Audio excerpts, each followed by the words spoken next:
আসসালামু আলাইকুম এভরিওয়ান। এটা হচ্ছে আমার আজকে সকালের ব্রেকফাস্ট। আর আজকে সকালের ব্রেকফাস্টের মেনুতে আছে ২ টা রুটি, ১ টা ডিম পোস্ট, ডিমটা ক্রিসপি, ক্রিসপি, মাঝখানে কুসুমটা একেবারে নরম। সাথে আছে টমেটো ভাজি ডিম দিয়ে, মিক্সড ভেজিটেবলস। সাথে একটু শুটকির সবজিও আছে। শুটকির সবজিটা আমি মাসকলাইর ডাল, ফুলকপির ডাঁটা দিয়ে শুটকি দিয়ে রান্না করেছিলাম। হেব্বি টেস্টি হয়েছে।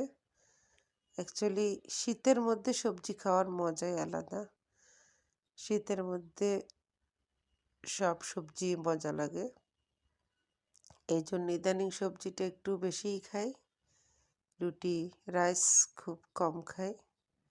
আসলে মানুষ খাওয়ারের জন্য বাঁচে না। আমি শুধু বাঁচার জন্যই খাই। প্রচুর ঠান্ডা পড়তেছে।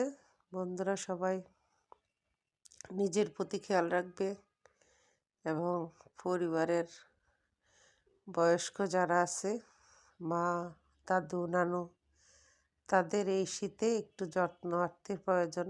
তাদের দিকে ফোকাস দিবে। প্রচুর ঠান্ডা। সাথে আমি নিয়েছি লেবু চা।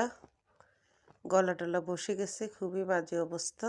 মনে হলো একটু লেবু চা হলে খুবই ভালো হবে। তবে লিকার চায়ে শরীরের জন্য খুবই ভালো। দুধ চাটা শুধু স্বাদ, এর বেশি কিছু না। এই জন্য সবসময় লিকার চা খাবে। ওকে।